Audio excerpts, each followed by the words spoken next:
परम सत्कार्यो गुरु प्यारी सात संगत जी राधा स्वामी जी। सात संगत जी, आज हम सब जिस दौर से गुज़र रहे हैं उस दौर में एक स्मार्टफोन का होना बड़ा ही आम बात है। कोई भी स्मार्टफोन को अफोर्ड कर सकता है। हम अगर कहें कि स्मार्टफोन हमारी ज़िंदगी का एक हिस्सा बन गया है तो ये कहना गलत नहीं होगा। स्मार्टफोन जितना आज हमारे लिए ज़रूरी है उतना ही घातक भी है।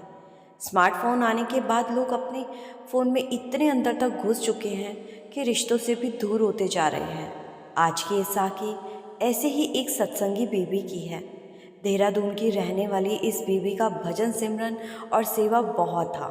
इस बीबी ने बहुत पहले ही नामदान ले लिया था और बाबा जी के हुक्म में रहकर परमार्थ के रास्ते पर चल रही थी। बीबी की एक ही बेटी थी जिसकी शादी हो चुकी थी। बीबी के पति का बहुत पहले ही देहांत हो चुका था।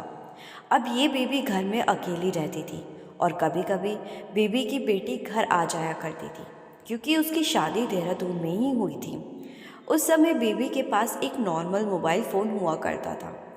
तो जब इसकी बेटी घर आती तो उसको लगता कि मम्मी के पास भी एक स्मार्टफोन होना चाहिए जिससे मम्मी का थोड़ा अकेलापन भी दूर हो जाएगा और स्मार्टफोन पर मम्मी सत्संग और शब्द भी सुन लिया करेगी।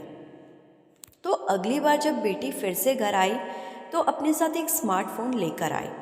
उस दिन इस बीबी का जन्मदिन था तो बेटी को लगा कि इससे अच्छा मौका और नहीं हो सकता गिफ्ट देने का। अगर आगे पीछे दिया तो मम्मी लेने से मना कर देगी। तो जब बेटी ने पैक किया हुआ डब्बा माँ को दिया तो बीबी ने कहा कि ये क्या है। तो बेटी ने कहा कि आप ही खोल कर देख लो। जब बेबी ने पैकेट खोला तो उसमें स्मार्टफोन देखकर बीबी कहने लगी कि बेटी, मेरे पास तो फ़ोन है, तो एक और फ़ोन क्यों ले आई। तो बेटी ने बताया कि मम्मी, ये स्मार्टफोन है, इस पर आप बहुत अच्छा एंजॉय कर सकते हो, मुझसे वीडियो कॉल पर बात भी कर सकते हो, सत्संग भी यहीं बैठकर देख सकते हो और भी बहुत कुछ कर सकते हो। तो बीबी ने कहा, लेकिन बेटी, मुझे ये फ़ोन चलाना नहीं आता, तो इसको वापस ले जा, ये मेरे किसी काम का नहीं है। तो बेटी ने कहा कि मम्मी, आप चिंता मत करो, मैं आपको एक दिन में ही सिखा दूंगी। तो बेटी ने फ़ोन को ऑन किया और बीबी के पुराने फ़ोन से सिम निकालकर नए फ़ोन में डाल दिया और बीबी को सब कुछ समझाने लगे। जब बीबी ने बाबा जी की फ़ोटो और कुछ वीडियोस देखे तो बीबी बड़ी खुश हो गई और फिर इसकी बेटी ने बीबी के बहुत सारे सोशल मीडिया पर अकाउंट भी बना दिए और सभी रिश्तेदारों को उसमें ऐड कर लिया और एक दो रिश्तेदारों से वीडियो कॉल पर बात भी करवाई।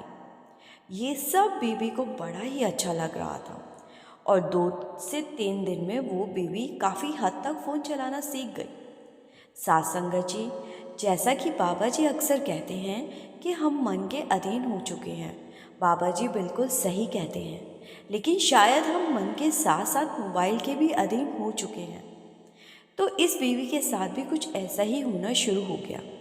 जहाँ ये बीवी दिन में 2 से 3 घंटे सत्संग घर जाकर सेवा करती थी, अब फ़ोन आने के बाद इसका सेवा पर जाना भी कम हो गया और पहले घर पर बहुत भजन सिमरन करती थी, धीरे धीरे वो भी कम होता गया। सात संगत जी, जब इंसान एकदम अकेला रहता हो तो उसका सबसे अच्छा दोस्त उसका स्मार्टफोन ही होता है, लेकिन हमें कभी भी खुद को अपने फ़ोन के अधीन नहीं कर देना चाहिए। अब ये बीवी पूरा पूरा दिन फ़ोन पर लगी रहती, कभी किसी रिश्तेदार से वीडियो कॉल करती तो कभी किसी सहेली से, और बाकी समय फ़ोन पर ही कभी शब्द सुन लेती तो कभी कोई फिल्म देख लेती और कभी मन किया तो सत्संग सुन लेती। अब बीबी का सत्संग घर जाना बिल्कुल बंद हो गया। तो जो बीबी के साथ के सेवादार थे, एक दिन वो बीबी के घर आए और बीबी से पूछने लगे कि क्या आपकी तबीयत ठीक नहीं है या आप कहीं बिजी हो चुकी हो, क्योंकि आप पिछले कई दिनों से सत्संग घर नहीं आई। तो बीबी ने कहा, अरे नहीं, मुझे कुछ नहीं हुआ, मेरी बेटी ने ये स्मार्टफोन मुझे ला कर दिया है और अब मैं इसी में ही सत्संग सुन लेती हूँ।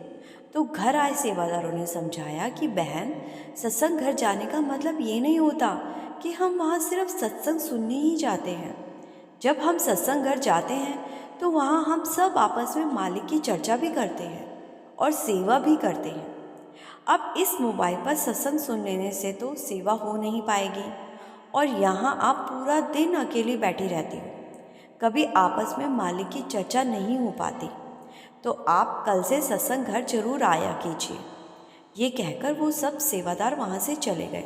लेकिन बीबी के ऊपर फ़ोन का ऐसा भूत चढ़ा हुआ था कि वो इतनी आसानी से कहाँ उतरना था।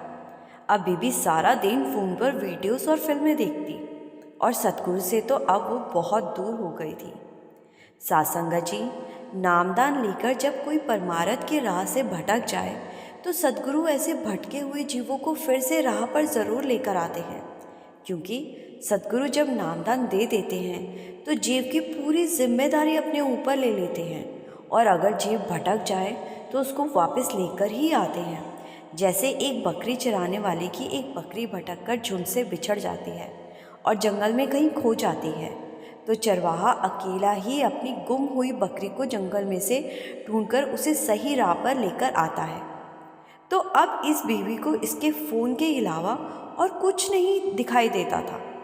2 घंटे भजन सिमरन करने वाली बीवी अब कई कई दिनों तक भजन सिमरन पर नहीं बैठती थी।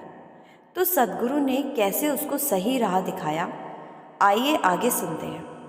एक दिन अपने फ़ोन में गुम हुई बैठी ये बीवी अपने घर के सामने वाले पार्क में अकेली बैठी हुई थी और फ़ोन देखते देखते ही पार्क से बाहर निकलकर घर जाने लगी। बीबी का पूरा ध्यान सिर्फ फ़ोन में था और सड़क पार कर अपने घर की ओर जा रही थी। एक तरफ से आ रही कार और उसका तेज बजता हॉर्न भी बीबी को सुनाई नहीं दिया। बीबी को बेस सड़क पर चलता देखकर कार वाले ने बड़ी ज़बरदस्त ब्रेक लगाई, लेकिन फिर भी कार से बीबी टकरा गई और सड़क पर बेहोश हो गई। आसपास के लोगों ने बीबी को उठाया और अस्पताल पहुंचाने के बाद बीबी की बेटी को फ़ोन करके बुलाया।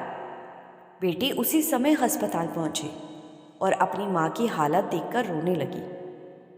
इलाज के बाद जब बीबी को होश आया तो बेटी ने एक्सीडेंट होने की पूरी बात पूछी और इधर बेटी के पति ने और पड़ोस के लोगों ने कार वाले को भी पकड़ के रखा था। तो जब ये बात बीबी को पता चली कि कार वाले को पकड़ के रखा है, तो सबसे पहले बीबी ने कहा कि इसमें उस कार के ड्राइवर की कोई गलती नहीं है, ये सब मेरी गलती की वजह से हुआ। मैं फ़ोन में इतना गुम हो चुकी थी कि मुझे पता ही नहीं चला कब सड़क आ गई और ना ही मैं हॉर्न की आवाज़ सुन सकी और कार से टकरा गई। बीबी ने रोते हुए अपनी बेटी से कहा कि बेटा, अब तो मुझसे ये फ़ोन वापस ले ले, मुझे ये फ़ोन नहीं चाहिए। इस फ़ोन की वजह से मैं भटक गई हूँ, ना मैं सत्संग घर जाती हूँ, ना मैं भजन सिमरन करती हूँ। मेरे सतगुरु का शुक्र है जो उसने आज मुझे ऐसा दिन दिखाकर मुझ जैसी भटकी हुई रूह को वापस परमार्थ की राह पर लेकर आए। मेरा सतगुरु बड़ा ही दयालु है। उसके बाद उस बीवी ने फिर से सत्संग जाना शुरू कर दिया और सेवा भजन सिमरन भी करना शुरू कर दिया। ये देखकर बीवी के साथी सेवादार बड़े ही खुश हुए। साथ संगत जी, हमें किसी भी दुनियावी चीज़ के मुंह में फंसकर अपने सतगुरु को नहीं भूलना चाहिए। आशा करती हूँ ये साखी आपको अच्छी लगी होगी। वीडियो को लाइक और चैनल को सब्सक्राइब ज़रूर कर दीजिएगा। गुरु प्यारी साथ संगत जी, राधा स्वामी जी।